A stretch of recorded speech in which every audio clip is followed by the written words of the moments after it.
So I don't know you.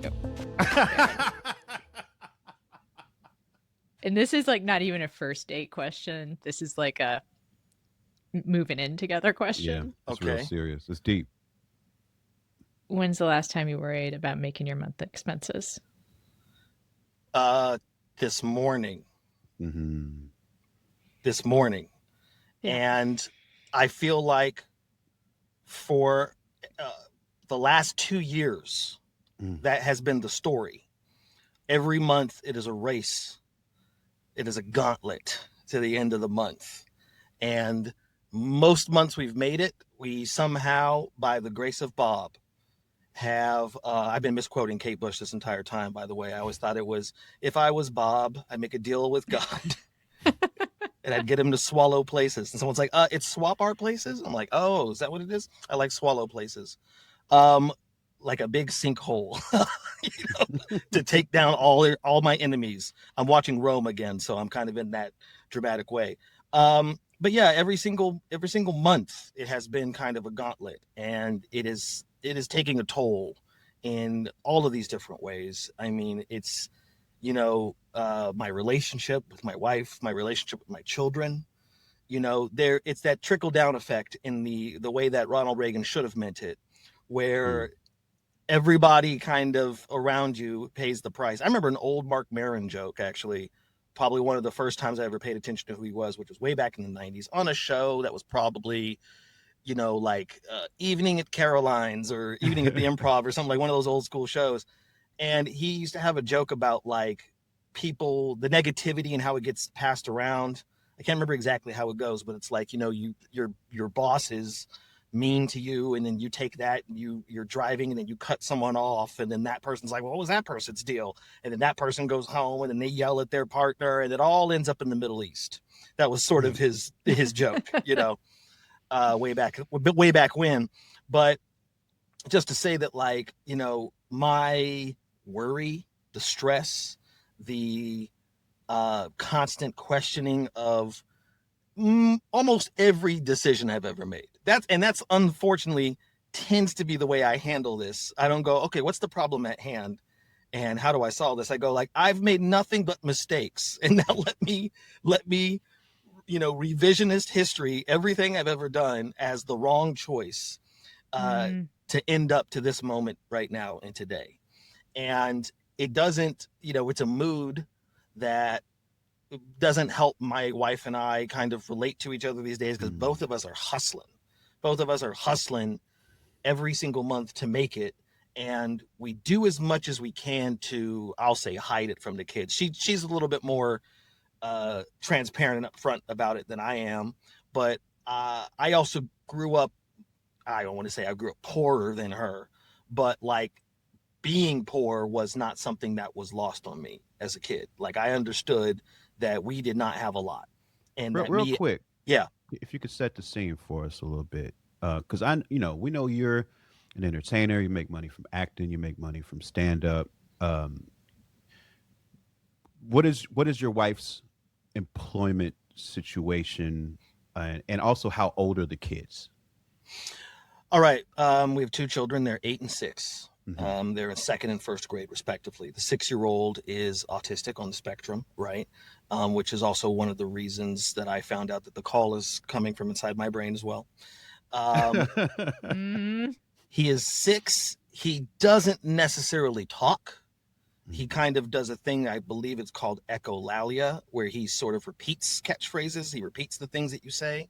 He's still in a diaper, right? mm, He still doesn't really use a fork or a spoon, or write with a pencil or a pen, right? There's a lot of things that we would need an occupational therapist to Mm. help him with, which is something that we do not have the money to afford. It's not something that, the schools don't have the means of providing that, so it would be something that is fully out of pocket for us, and we can't Mm. necessarily afford that right now. So I always think about like, oh, I'm failing him, and then my wife goes, we're like a loving home, right? And I forget that, but it's like we do just accept him exactly as he is, and he feels, happy and safe at home. And she reminds me that that actually does a lot. That goes a long way. That in and of itself, right? My wife is doing a bunch of freelance jobs. Okay. She's been working for uh, a tech company, and then a sort of a company that is adjacent to electrician union stuff. They like help people in IBU, the International Brotherhood of Electrical Workers, Hmm. sort of manage their money. So it's an independent organization that works in concert with IBU. Um, and so she's kind of like doing those two different things. They're both like, 1099 jobs that she found on a website. I want to say it's called the Mom Project, which is it's a site for women, specifically for women who want to work from home. Mm. Where you can kind of find jobs where you work from home, that are remote. Uh, and so she's been doing both of those jobs for the last couple of years. Neither of them really pay her enough, but both of them kind of add up to something that, with all of the different things that I'm cobbling together, we still get to barely make it, Mm. every single month. And that's what, it's one of those things where we're like caught in this loop, I would say, Mhm. loop of we're we can't think further than the month. Like Mm. thinking about anything that's beyond the first is like lost on me. And I'm in a survival mode, and I'm reverting in a lot of ways to what I was like in middle school or even earlier, in the sense of that, like, I kind of, that was the person who I was. So that's the last time I really was like in survival mode. Besides, I guess there was a period in my 20s as well. But like, again, we're hustling so much that I feel like, all right, and I'm not sure, I can't say that this is empirically true, but I feel as if I am not showing up for my children in the way that I would like to. Mm. Like, I am Yeah. there physically every day, but I'm not necessarily there psychologically, emotionally, dare I say spiritually, as much as I would like to show up every single day. And that's the trickle down that I'm kind of talking about. So this show does get therapeutic. I think both Mike and I have been through a bit. Um, I actually, yeah, I've got decades of therapy. And the things that actually started working for me, I'll say personally, it just seems relevant, have come from when I realized I had a neurospicy brain. I like to refer to it because there's a lot of different overlapping diagnoses. Hmm. None of Hmm. them, the specifics don't matter as much.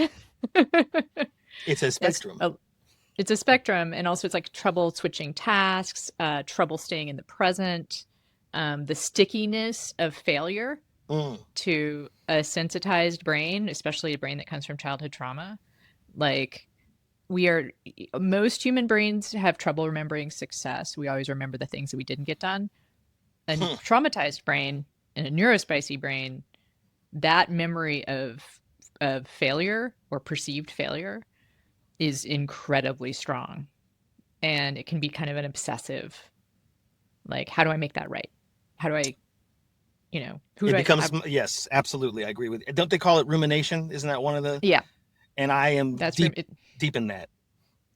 Yeah, but that's the task, and then the task switching thing becomes hard because you're stuck in your rumination, and like, how do you do the next thing? Um, so what I've had the most success with, and this is almost just like a personal note to you, is when I remind myself that my perceptions of my own actions in the world are deeply flawed and probably inaccurate. Hmm. Because, again, so speak for myself, like, a thing that I do that sort of like put me in the place, like, sometimes when for some reason it's when I'm in my kitchen, I get like really like my life, I failed, I made every bad decision, and then I have like four succulents in front of me at Hmm. my kitchen sink. And I'm like, you know what? I've kept those succulents alive for five Mm. years. I like that. And then I'm like, and these animals in my house, I don't have kids, but like, I've got three animals, got two cats and a dog. And I'm like, and I've kept them alive and happy for 5 years.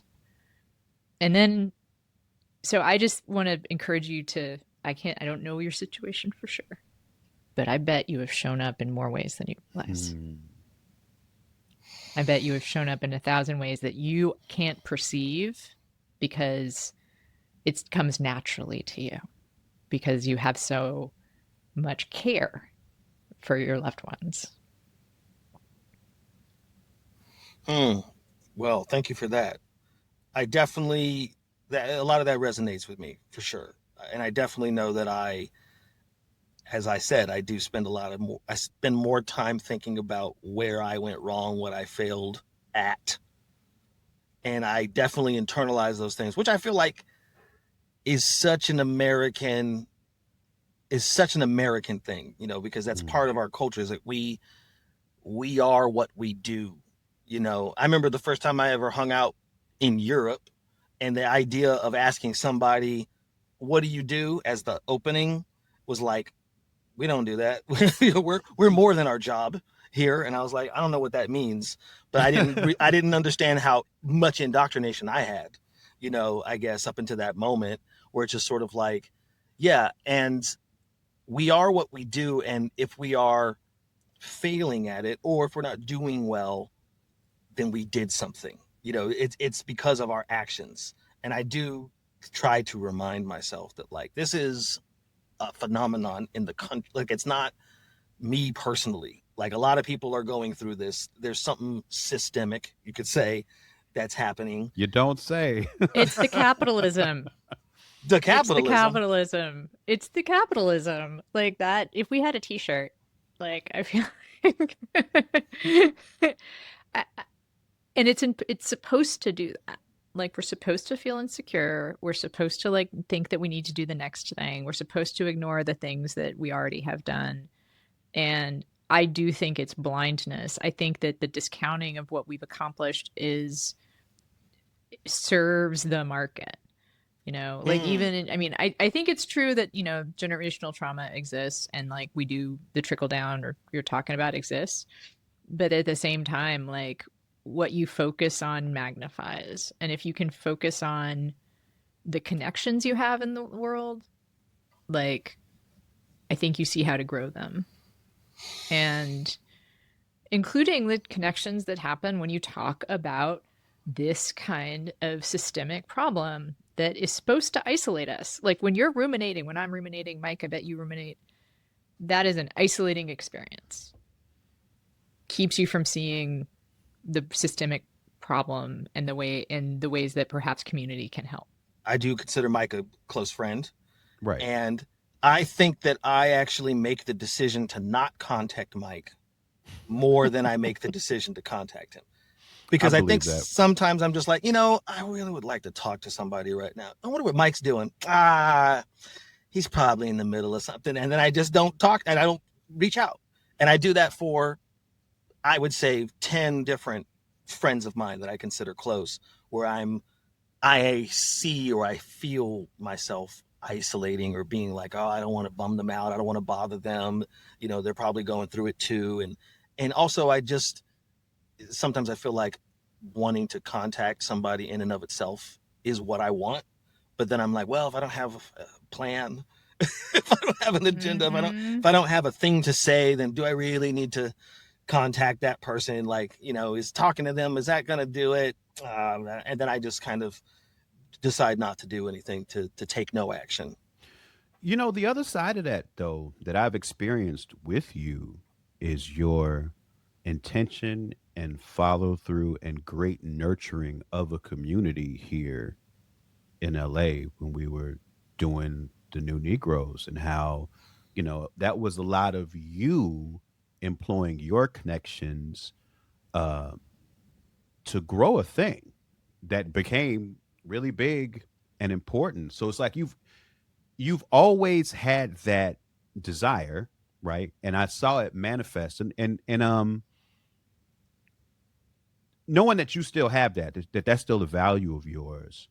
Um, I'm curious if you've been able to establish any of that where you are now, since you're not in LA anymore, and you've sort of had to start over in that way, network wise.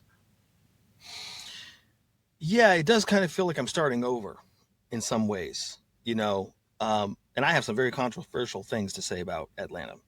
I don't know if they're controversial. It's just like it's a narrative that I feel like is my own at least. But there are people here, who I've connected with. I want to specifically shout out my friend Vivian Bang, who is also somebody who came out here. I think she kind of grew up in Atlanta a little bit, but I met her in Los Angeles, and she came out here, and we kind of started a thing, a weekly gathering that we called the Jam, Okay. of people who just from all walks of art, we just come together to meet, and just and the point of it is to play. You know what I Hmm. mean? Is to kind of get back to the non-industry, you know, uh, related parts of what it means to be an artist, How and long just have you a been doing it? couple years now. A couple Okay. years. We've been meeting like most Saturdays at this movie theater here.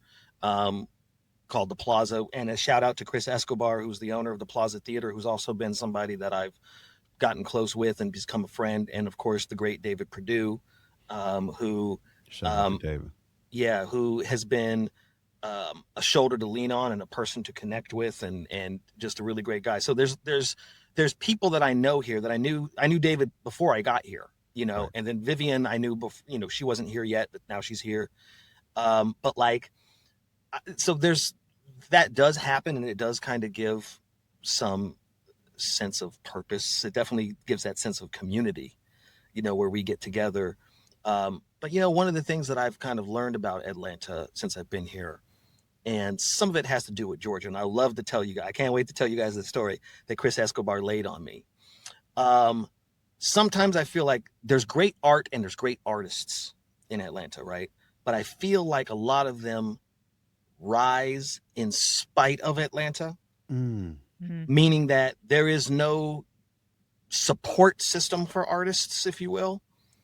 They support each other. People really, cut their teeth, build their from the ground up, like grassroots it into having some kind of success. But there's no. I found out that Georgia is 50th in the country in terms of arts funding. Hmm. The literal bottom, right? And Chris Escobar is the one who told me this, and he's like, it's because they don't count Guam. Then we would be Wow. 51st. And I was like, wow. And apparently, it all comes down to a plane crash that happened in the 60s.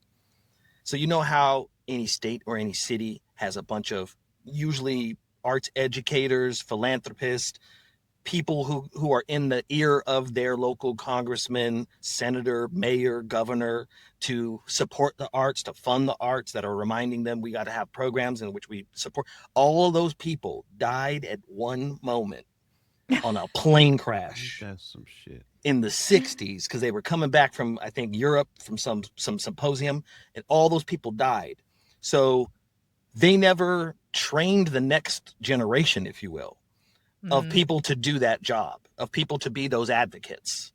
And this is my theory as to why Georgia's 50th, because capitalism has thrived, like business has thrived, but the arts is sort of like, there are a few key institutions here, but it feels like there should be more, because I feel like, I'm here and I see that there is talent. There's a lot of talent, to rival New York, to rival Chicago, to rival Los Angeles.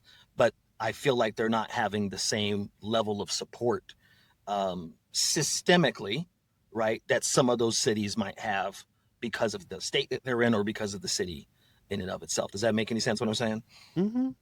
Totally. And I wonder what is structural thing might be is that because they have such big tax breaks to people coming in to make movies and television, like there's this blind spot about native grown talent. Exactly. Like we have the Marvel movies come every year. Like there's look, arts, you know. But that's been And it business. yeah. But it's not but in the perception even probably of people who live there is art. I mean, I know that sounds silly, but like well, yeah, cinema is art, right? Hmm, I mean, I hmm. agree that you have this perception that because there's a lot of like creative industry taking place, that's sort of the same thing as an arts community. And really, like, if you didn't have those tax breaks for these big movies and TV shows, then you would see how little funding and support there is for arts. Absolutely. And, some people in the know have told me that essentially a lot of that is still decisions or institutions that are based out of Los Angeles or New York. Hmm. They're coming into Atlanta, but they're not based in Atlanta. No. And they're now moving to Europe because Yes. this is fascinating to me, in part because European countries have nationalized healthcare. And so you don't have to provide it when you hire like temp Wow. workers. You can hire you don't have to have full you can skimp on employment because people have a basic social safety net. And there's also union dodges. Weirdly, it's like a combination of nationalized healthcare and, believe it or not, like weaker animation unions, or there's a lack of Mm. like animation unionizing. So like a lot of the CGI stuff is moving to Europe in addition to like the really cheap places. I mean, Oh, So fascinating. yeah. isn't it amazing to think about too that for-profit healthcare is so expensive that it's cheaper to move an entire production overseas? That's wild. Yeah, because if you're gonna employ, if you're gonna like do full time, if you're gonna have full time employees, like might as well Mhm. go overseas than pay for the healthcare. That's wild. Because that's one of the number one things that any union seems to always be fighting about in the United States Right. is healthcare, and I see how that is a gigantic, expense for any production studio, network, et cetera, et cetera. And so yeah, they're taking advantage of the fact that these governments have that covered, so they can only see dollars and cents. Fun times. We had a lot of conversations around when you moved out there. I think I remember one of the reasons that you wanted to be there was that so much production was happening out there. Is has that been something you've been able to find your way into being there? Has that been as important of a factor in your making of a living as you thought it might be moving out there? Not really. I think I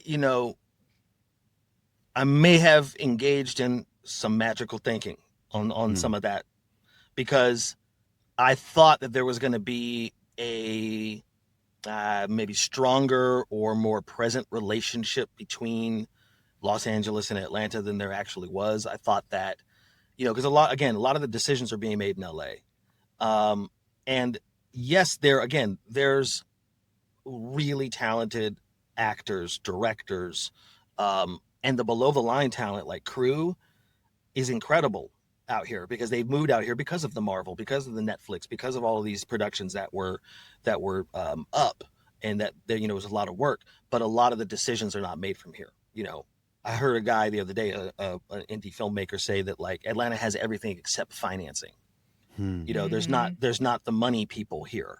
Like, and when we had the strikes, I was here during both the SAG and the WGA strikes, and there were demonstrations. I realized Atlanta did a lot of demonstrations. There wasn't picket lines, proper. And there definitely were no picket lines for writers because there's no writers here because the Hmm. writers' Mm-hmm. rooms don't happen out in Atlanta. Every now and then there might be one, but like most of those are in Los Angeles or New York, right? So the WGA was picketing outside of the offices of the people that are connected to the what was it, the AMPTP.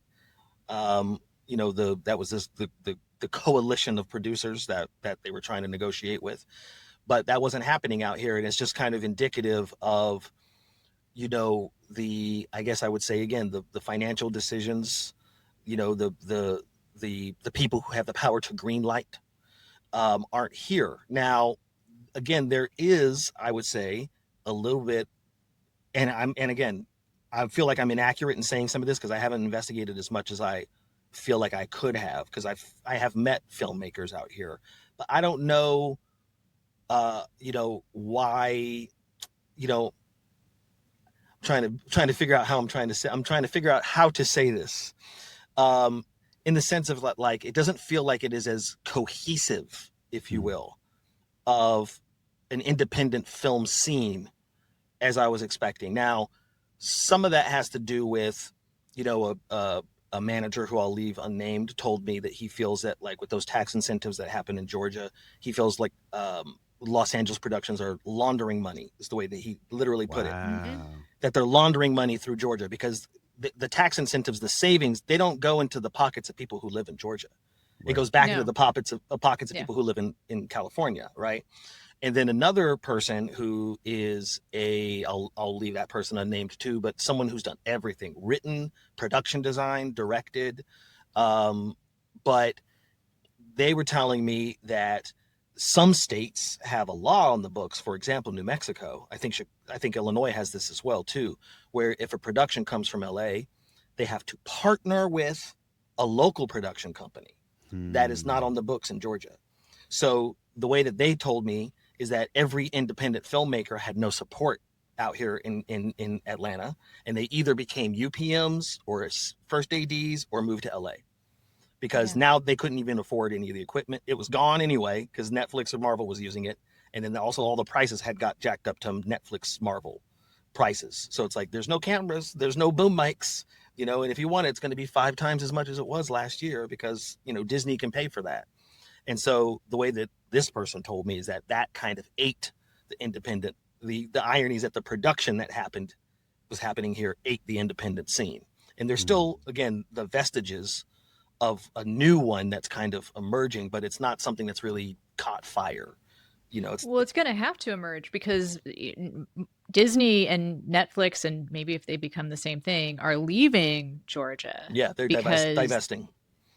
yeah, and that's something I don't know if people who are listening, unless they're like in the industry, realize, but a lot of, I mean, maybe we shouldn't talk about this too much because we've talked about being on the verge of tears, but like, uh, man, is the industry facing decimation. Again, journalism is going through the same thing, but the number of movies being made by anyone, anywhere are going down. The number of TV shows. Like, you may open up your Netflix and think like, oh, there's more content than ever. That is not true. Or there's a lot of different selection, but no one's going 24 episodes a season. I started a Lost rewatch. Do you remember Lost had 24 Yeah. episode every season? Yep. It's ridiculous to go back and try to go through that show in the way that you're used to going through a prestige television show now, and it's just episode after episode after episode. An enormous writer's room. Like, and they also didn't hit, like, okay, just sidebar and Lost. First 2 episodes, pilot, perfect television.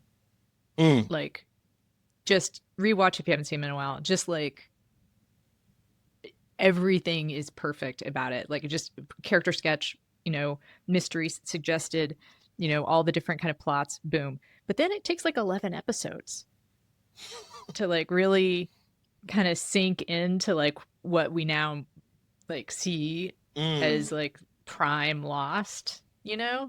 And this actually does get us back. The sidebar gets us back, I feel like, to the kind of thing that's missing now is like the patience to have something become better than just good. Hmm. Like, to have to make something and to be like, you know what, this is good enough to put on the air. We like this. We believe in this talent. But we understand it's not going to hit exactly right in the first 2, 3 episodes or the first 2 or 3 iterations of it. Yeah, but for that to happen, you have to have people in charge that have taste Yeah. and know how to curate and go, you know what, we're going to support this. And it feels that we're in an environment where that's far and fewer in between. And it's like, again, it's about the numbers. It's like, did it perform the best it could have possibly performed, or not? And those, feels like very black and white. It's just like sink or swim in a more intense, exaggerated way.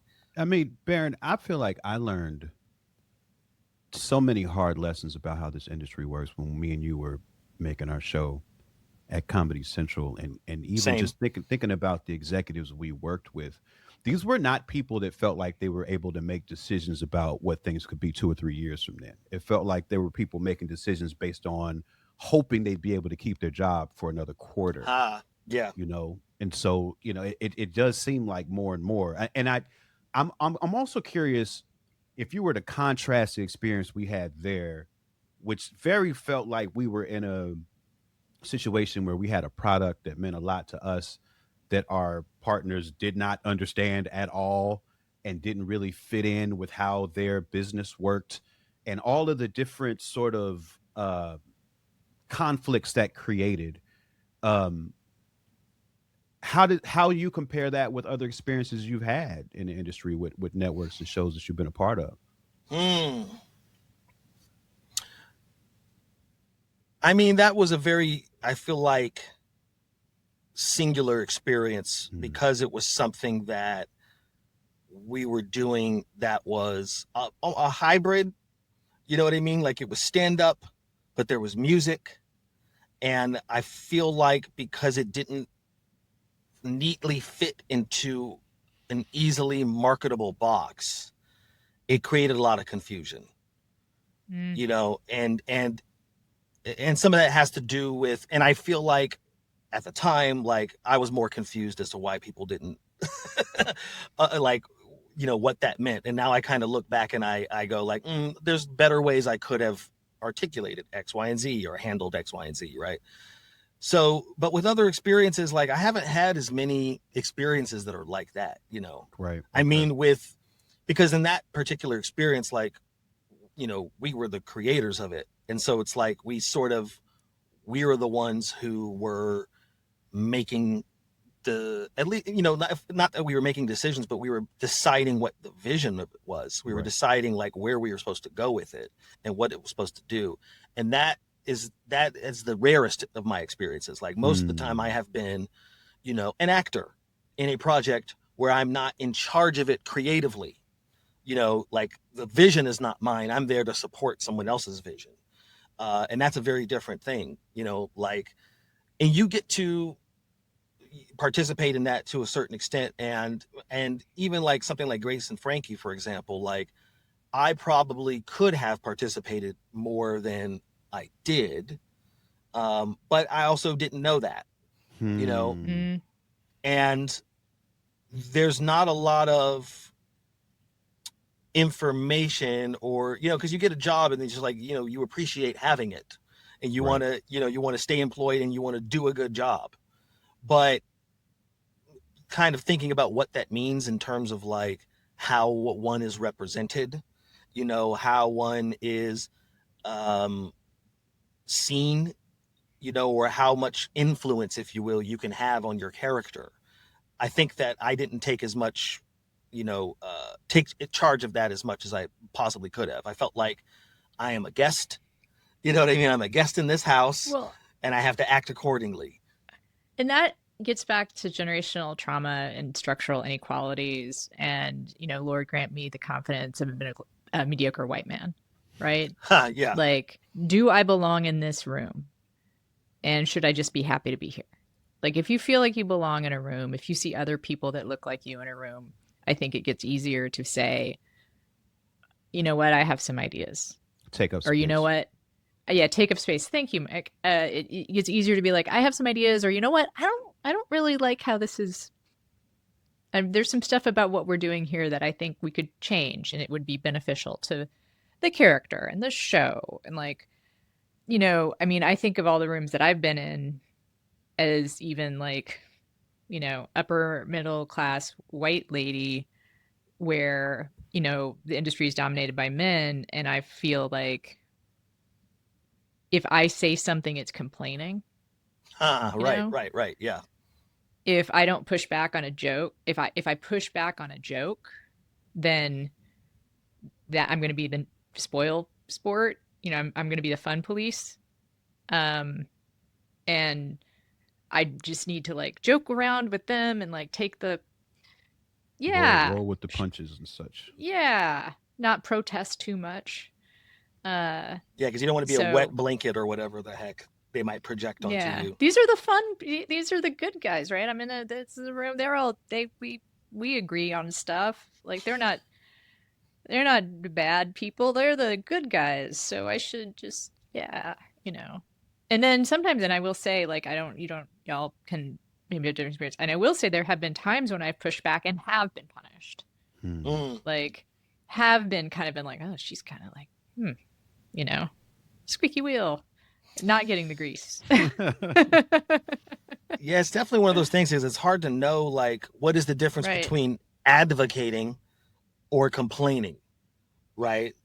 And I try to think, or at least it's a thing I think a lot about these days, well, we're all in this for the same reason. Like we're all Mm-hmm. ultimately what it is that I'm advocating for is to make this whatever we're doing, whatever we're creating, the best it could possibly be to figure out the ways that we can work with each other the most efficiently and stuff like that. And so I have to remember to hold those things close. Otherwise I do get in my head and like, oh, am I just going to be, kicking up sand for no reason? And I'm thinking a lot about how they're going to perceive what I'm Mm. saying to the point that I just don't act or say anything. You brought up Grace and Frankie a second ago.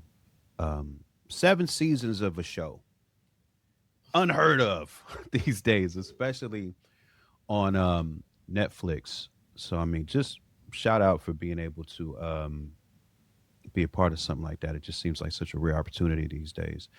I know you mentioned earlier that things have been tougher for you and the family in the past 2 years. Does that coincide with when Grace and Frankie ended? Is that when that started?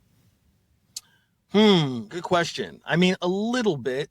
It coincides with I would say the end of the pandemic Mm. because as things were winding down in 2022, as things were starting to open up, my wife and I we were really waiting for vaccines for kids that were our kids' age because they still hadn't approved like under fives Wow. yet, and it was on the verge. It was like in a month or two we're gonna have so because part of why we moved out of LA, and I'll tell you because I've told you, Mike, the more rosy colored glass version where I'm gonna go become a filmmaker. I'm established enough in Los Angeles that I don't have to live in it and stuff like that. But also we were evicted. We were living in Mm. a place where the people who owned the home also probably are like, we have fallen on hard times. We need to sell this house. So we were, given an eviction notice and we were talking about possibly moving to Atlanta, possibly moving to New York. We had a couple of different ideas about what we could do, but that exacerbated it, right? It was like, oh, we have to leave in 30 days, so, or I feel like they gave us like 2 months and we're like, all right, well, we're going to have to make some moves in a different way to kind of sped everything up. Um, but what was your original question again? Well, because you had said that things have been especially tough for the last 2 years, Mm. and I was curious around how that coincided with the ending of Grace and Frankie. Yeah, well, the last season of Grace and Frankie, because when the pandemic happened and everything shut down, um, they paid us. They paid us while we were shut down, us and the crew. They paid us as if we Like paid never had, as if you're in production. as if we were in production, Wow. as if Wow. we had Did never shut every down. how rare was that? How I common was that? I actually don't know if it was common at all. I don't think a lot of productions did that, but they did for us. They kind of honored everyone's contract and paid us all as if we were still in production. Oh Now, wow.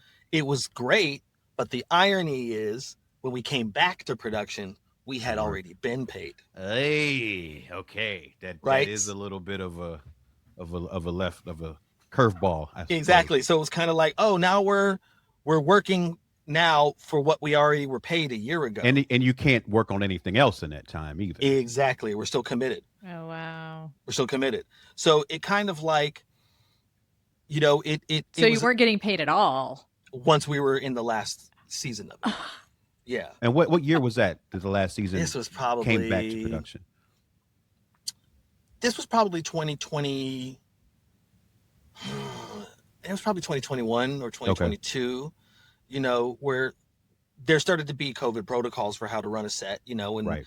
everybody was in masks and, we're doing COVID tests every single day and, you know, washing hands and hand sanitizer and all. There was at least, there was a large effort, especially on our show, because we had With older people. septuagenarians, Yeah. yeah, walking around. It's like, we don't want to get, like, You I don't feel want to get like, your stars Yeah. sick. yes, Yeah. I feel like Netflix is like, we don't want to be the place that killed Jane Fonda. Can we like not get people sick? Um, but like so it was this weird irony thing that happened where it's like, oh, we had already been paid, and no one had thought of that. Like I didn't think of that until we were there. It was like, oh goodness, I can't work, right? It was enough to get us through that though, and then obviously to be able to buy a house out here in Atlanta, right? At least make all the initial payments. No one ever told me about this concept called house poor, Mm. until we were here, and so uh, yeah, I mean, we were Grace and Frankie was we technically have the distinction of being the longest running show on Netflix, Hmm. right? We have 3 more episodes than Orange is the New Black, Wow. which I remind my friend Uzo Aduba about all the time. I'm always like, I got 3 more episodes than you. And she's like, who is this? And so, how'd you get my number? No, not really. She's awesome. But also, they were an hour show and we were a 30-minute show. So I kind of go like, well, there was more screen time. Anyway, technicalities. Um, but what was the original question again? No, it was like how it was. I can circle back to this because I also am curious. Like, so you've specified the last 2 years. Maybe it's not exactly because things can come apart slowly. And so Mm-hmm. I think what Mike was asking is about like instigating events and the reason for things getting more difficult over a certain period of Yes. time. Okay. So yeah, I mean, we moved to Atlanta 2022, kind of winding down. Grace and Frankie, we had wrapped it, as a show. The last season hadn't come out yet, but we were done. My obligations to Grace and Frankie were done. I was living in Atlanta by the time I was going back to LA to do the last press event that we did for Grace and Frankie. Um, and I thought that again, I had talked about like, oh, I'm established enough, in Los Angeles, I don't have to be there. But little did I know that there was going to be these strikes, Hmm.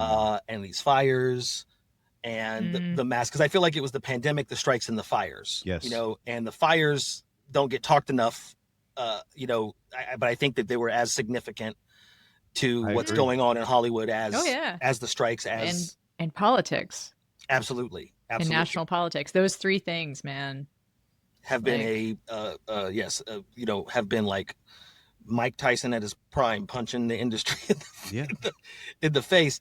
Uh, and so, like, yeah, we came out here, and I thought, I've always kind of operated on the assumption that work begets work. mm-hmm, But because of a lot of shutting down, and I was like, oh, most things are self tape this anyway. So, like, I don't even have to, be in LA. I can tape from, New York or Atlanta, and things were going okay that first year. There was still a lot of stuff that was happening, but essentially, like as we've gotten further and further away from Grace and Frankie having existed, it's almost like it never happened. That's Mm. sometimes how I feel mm-hmm. about it, because there's been so much that has happened. There's so much content out there that things get lost. I get recognized almost every single week, from the show in some way or another. People, even when I'm on the road, and I don't work the road as much. So it's like, again, like I still audition here and there, but there's been a lot of disruption at the agency that I was at. Mm. I switched management. There's a lot of disruption at all the agencies. Because there's people are leaving, people are pivoting. Um, Agencies are downsizing too. Yeah. they're downsizing. They're getting acquired. You Hmm. know, and so there's a lot of disruption going on there. And then being in Atlanta, it's like Atlanta does have its own ecosystem. It does have its own industry, if you will. And I'm still getting to know how that operates. And then, with the stand up has also kind of wound down a little bit, because of the great clipification. I like to call it the great clipification of stand up. And so I don't have, or at least I perceive not having, the social media following that seems to be required these days to even Mm-hmm. be considered a comedian. Um, yeah, go ahead, Mike. Well, okay, how important are the clips of social media following? Like, is it to the point where like if you're having conversations about being booked by a club, like they will tell you that your social media following is not big enough. Like, is that part of the conversation, or is that just a perception thing? Like how granular does that become in getting work as a stand up these days? Yeah, I mean, it's tricky because the last time I went and I headlined on the road for real, like I realized that I wasn't getting weekends. I was doing like Tuesday or Wednesday or Sunday at these Interesting. at these clubs. And I was talking to the local comics about it, in all of these different cities from Philadelphia to San Francisco, Um, and the local comedians feel that the clubs have been overrun by people who they would call TikTok famous, right? Hmm. That have huge social media followings but aren't stand-ups, right? And they're selling out every single show and bombing every single show. Wow. Yeah, it's a completely different uh way of being to do a clip and to actually be someone who can stand up on a stage with human beings giving feedback or not giving feedback, right? Yeah, I so not surprising, and yet I understand why people would make the assumption that Yeah, those because things are translatable skills. the clubs are the business model of a lot of clubs is just butts and seats. Hmm. Whether or Right. not you're good at stand up is actually unimportant. Yeah. I would say there's a handful of clubs, obviously, that they do care about, comedy, and they still curate, and they don't care as much about like your social media following, but that has kind of become pretty standard, and because they also, it seems like a lot of clubs have also downsized or erased marketing promotional departments, and that they fully lean on whoever they're booking to promote all the shows. And I will get when I'm the last couple of dates I've done, it's like I'm getting a message every day: post more, Yeah. post more, you're not posting enough. And I'm like, okay. But I don't even know if there's a result, but it seems like they just want to know that you're posting. Right, because that's the entire marketing strategy. I did That's the the same thing on the whole music side. Like I strategy. announce a Yeah. tour, and the entire strategy is Mike's Instagram page. You know what I'm saying? Like that's And in journalism, I'll say like very fortunately, there's a way that it's different, but it's not fair. Which is that in a book publishing, like one of the big things about the book advance that I got, and whole other story about like the fact that I haven't written the book yet, but like I got a big enough advance that they can't afford for it to fail. mm. Ooh. You know, See like that's the similar um thing there with music is whether or not your show that you've been booked for has a guarantee or if it's a door deal. Because if there's a guarantee, like they say you're guaranteed to make at least $2,000 at the show. That means they're going to put that much yep, promotion into it because there's some yep. incentive they have to not just lose that money, to at least have people there drinking at the bar to make money for them. Where Mm-hmm. if it's a door deal, they have zero incentive to promote. Although there is like there's not a catch, but just a systemic way that it also fails. Like we had our friend Rhett Miller on, right? And he talked about how the most expensive album he ever made, and that it didn't have a single come out of it in the first like month. And getting that call from the record label being like, all right, we're done. Pulling the plug. No more good money after bad. Like you didn't have a single come out. We have now spent the maximum amount of money we're willing to spend. It now is decreasing returns for us to continue to support this album. You Hmm. know. And that's a fear that I have about like my book and about, the precarity of even, well, for me, and then maybe this gets us to something I do think would be an important thing I want to hear you reflect on, which is I've had to adjust my expectations for my own project from being I need this to be a bestseller so that I can make enough money to survive, right? Which is what I first thought about the book was like how I need this to sell as many copies as possible. And that's what motivated me to somewhat later, I was able to reconceptualize it as I need this to be a book that I will be proud of for the rest of my life Mm. Hmm. so that I can sell it for the rest of my life. So Wow. that I can make it the calling card of who I am as a writer. And so if people want to hire me, or people want to come to a workshop, or people want to come see me speak about the craft of writing, I can be like, this. This is my proof of concept for who I am as a writer. There you go. It it has to be that kind of project because if I'm aiming for, and by the way, everyone listening, I would love for it to be a bestseller. I will be promoting it nonstop once it comes out. But I was wondering, so where do you fall with like needing to how you think about your career? Can you come back to something as being like, no, this is the thing that I want to outlast whatever I have success in the moment? Like where does that come from for you, or where does it get directed? Wow. Good question. I mean, and I think that this is the thing that I am probably the most wrapped up in these days is adjusting my opinion of my self-worth. Mm, Mm-hmm. You know, trying not to confuse or remembering not to confuse self-worth with net worth. mm-hmm. Mm-hmm. And it is a hard thing to do. It's a tall order. Um, because I do, in my darker moments, again, feel that idea of I brought this on myself. This is all my doing, right? Um, Perhaps I didn't want it enough. Perhaps I don't care. All the things that I feel like, because I feel like the stakes being very high um, doesn't necessarily motivate me. I feel defeated by it. Mm-hmm. Hmm. I feel crushed by it. I feel this idea of I said to my wife yesterday, I wake up every day feeling like I failed you and I failed my children. Like, and she was like, "Oh my goodness, that's very intense." But it is this sort of like feeling of like, what did I do? What have I done? And in those moments, it's hard for me to take stock of what I actually have created, right? Yeah. And sometimes when I connect with people, big shout out to Opie Olagbaju and Shout out to Opie. Biniam Bazuna for bigging up my self-esteem every now and then. But like,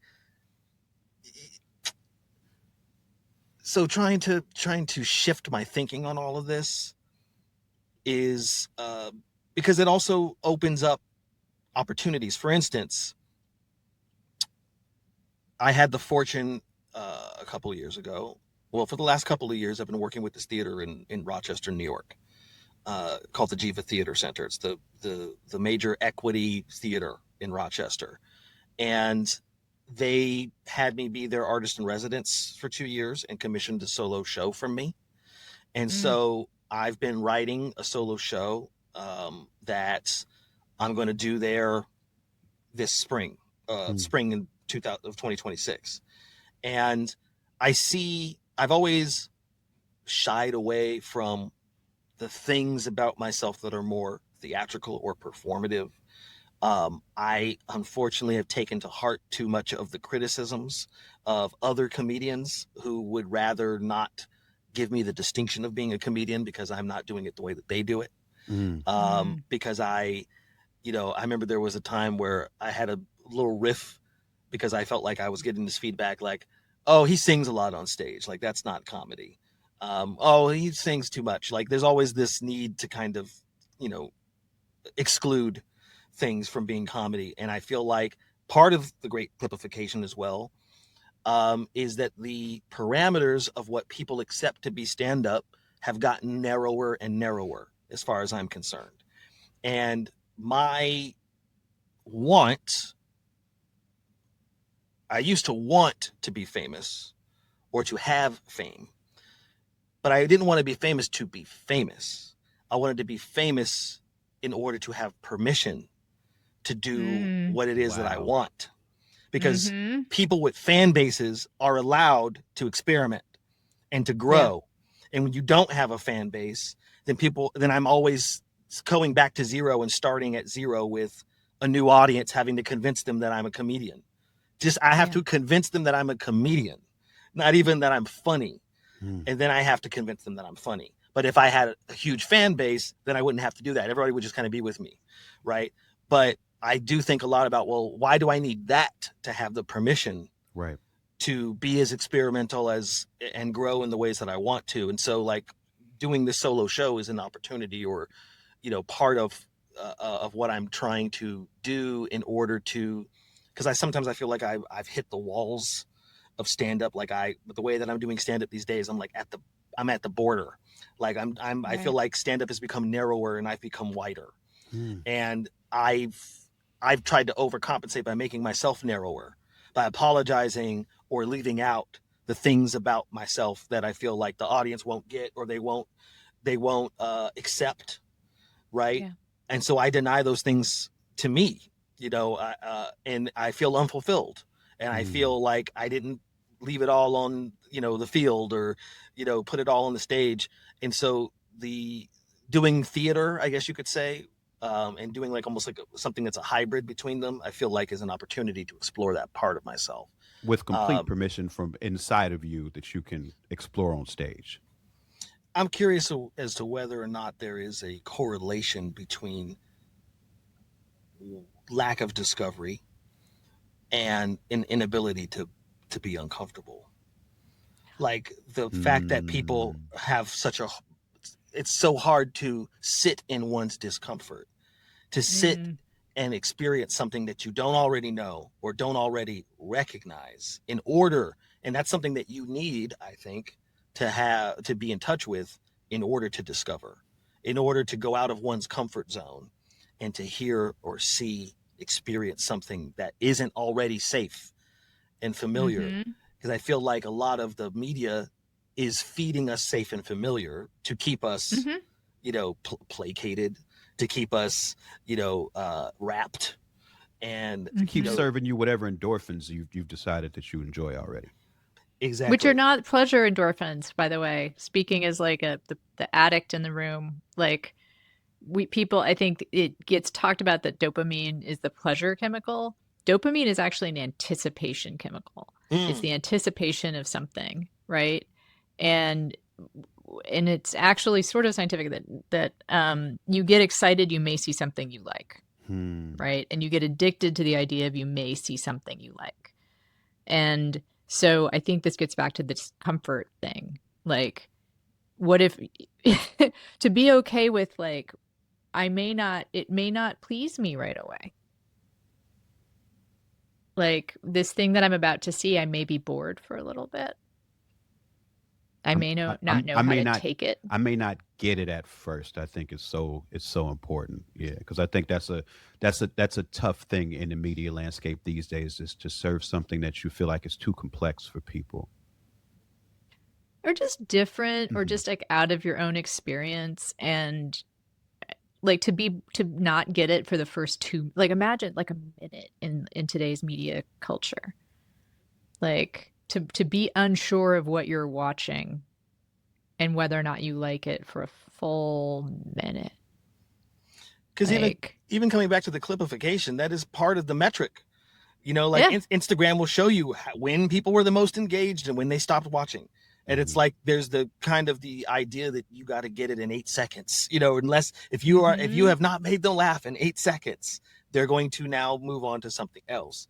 But then it means that everybody is trying to fit themselves into 8 seconds, and the human experience that we're all trying to learn about and to endeavor to express, I'm sorry to say, it takes a little longer than 8 seconds. It does. And yet, and this came up again like earlier, and yet, see, I think the hunger is there because you've got the 3 hour long podcasts where Mm. people just hang out. And like there, I think that there's more, I think there's something there, that there's a vein to mine that's getting missed, about a hunger for connection, a hunger for like an unfolding of pleasure. Like, and you see it every once in a while, like, I don't know, fucking Oppenheimer or something. Like, Hmm. like you see every once in a while the public like grab onto something that's not a sure thing. Although like with Oppenheimer, like it had just so much muscle behind it. Like I guess we were kind of force fed it. But I don't know. Like But I didn't guess there's they a part of me that I don't know. I don't know. didn't they expect they didn't expect Oppenheimer to be Oppenheimer. I mean, I guess Christopher Nolan is sort of like, I heard somebody say that about Ryan Coogler the other day. Like Ryan Coogler has now entered that echelon of Oh, okay, director. Sinner's an even better example. Sorry, Yeah. didn't mean to interrupt. But Well, Sinner's an even better example. What to fucking make of Sinners, right? Like, Like on paper, right? It yeah, doesn't make any sense at all, right, but yeah, but you go have Ryan this Coogler experience. is a celebrity. You know what I mean? right. Like he's become a brand, like Christopher Nolan, where you go, well, if Ryan Coogler did it, there's only a few directors that have that now. It's like them, Jordan Peele, Right. But like, Spielberg. oh god, and like Nope is a good example too. But like the kind of filmmaking they're able to do because they're celebrities is a kind of filmmaking that other people should be allowed. Not exactly what they're doing, right? But they're doing highly distinctive, highly personal filmmaking. Nope should not be a huge hit. Like it is an experimental film, Hmm. right? Like one of my very favorite horror movies of all time, but like truly weird, you know? Like a very bizarre film and a very particular like African American experience of horror and of like media. Like in Sinners the same way. Um and so what Hollywood seems to have taken from those two things though is that Jordan Peele and Ryan Coogler are allowed to do those movies, but we're not going to experiment with letting other people take those kinds of big swings. Hmm. Only they can take the big swings.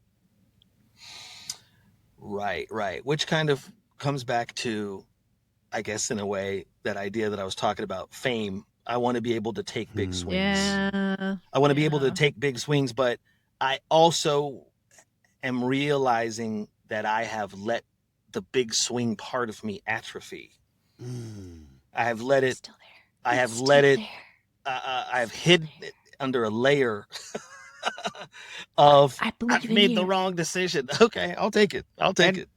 I would assume this show that you're writing and you're gonna do in the spring is in itself a big swing. I'm certain of it. There's no way you're gonna go through that process and take a small swing. I do not believe that that would be the case. I endorse. I think that you are swinging bigger than you realize. That sounds kind of gross, but like,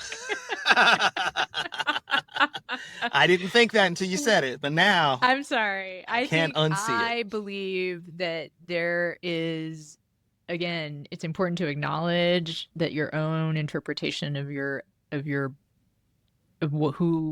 how you are in the world is distorted because you're doing something super super risky. Clearly, it's a one man. Did I hear you say it's one man show? Yeah, so it's a solo show. Yeah. Mike, what do you think? I Think that's a mean, big swing? I think it's a huge swing. And I also want to say this. Uh, I think that if we're talking about shifting your perception of yourself, and I'll say this as somebody who's worked very close to you for a long time, uh, you're a brilliant writer, a brilliant actor, an amazing comic.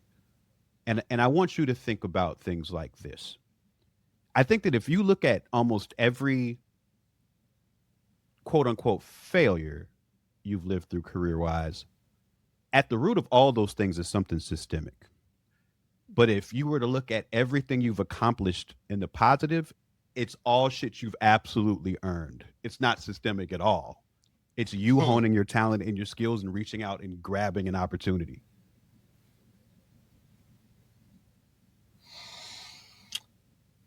Wow. I didn't state you. Testify. I state you. Testify. Okay. I Let that land. Come on, I wait. I'm going to will. give you you take a second. Take a second and let that land. Yeah, it'll land tomorrow. No, I am. I'm taking it in and thinking about it. You know, uh, chewing on it, Hmm. and I will continue to chew on that as well as I transition into whatever the heck. The rest of the day has to offer. Yeah. Well, as a great friend of yours, and you've been a great friend to me. It's awesome to have you here. This is a podcast where um, we have plenty of goals, but one of them is to sort of show how creative people are navigating this economy. So it's very important for us to show our audience how to support you. So if there's anything that you'd like to plug, whether it be your social media, your future solo show, whatever it is, now is the time. Okay. Yes. Well, absolutely. I'm on Instagram. It's Sorry. Bar Von Black. It's been my handle for many years. BARVONBLAQ. I have to sing it as a jingle because people always get it wrong. I did join the talk of the tick. Oh, Um, snap. I I tried. was just sorry, laughing because like, yep, gotta do it. Got to do Yep, it. Got to do it. gotta do it. I'm Gotta do being. the gotta do the clipification, even though the clipification is the end of It is, and comedy. I'm experimenting with it. I'm trying it, because I was told I Yeah. have to. Um, Let me see. I can't remember what my TikTok profile name is. Oh, it's bv.tv333. That's what it is. Is it seriously that? That's bv.tv333. amazing. bv.tv333. That's my You handle. should have just just named some like random numbers. So like, It's like it's a rhyme. I like it to be an It does earworm a little rhyme. bit. It very or this is rhymes. your rhyme. Um, Obviously, my solo show, it's called Baron Vaughn's Cycle Breaker. It's going to be at the Jiva Theater Center this spring, opening at the end of April and closing the beginning of June. My hope is to obviously do that show in other locations, other theater companies, so look out for Cycle Breaker at a theater or venue near you starting 2026. BaronVaughn.com for you know what? I could have said BaronVaughn.com. You can if you go to BaronVaughn.com, that'll take you to all those other things that I mentioned. Even BV.TV333. Actually, I don't think I have that up there. That sounds like an AOL address. I am teaching a stand-up comedy class out here in Atlanta. I've taught it for a couple of years now. I haven't done a lot of classes. It's been great because it makes me have to articulate what I think comedy is. And how to do it and what the point of it is. And it's actually another thing that has kind of been a salvation or a balm for me, just to be around some people who are just curious about what to do and to teach, I guess, to educate and to watch somebody kind of get it and blossom and get better is really fulfilling and rewarding. And so, yeah, I do that at the Onward Theater out here in Atlanta and support them as well. And I think that's it. That's all I got to plug right now. Well, good. Thank you. Appreciate you being here, brother, and talk to you soon. Indeed. Thank you, guys.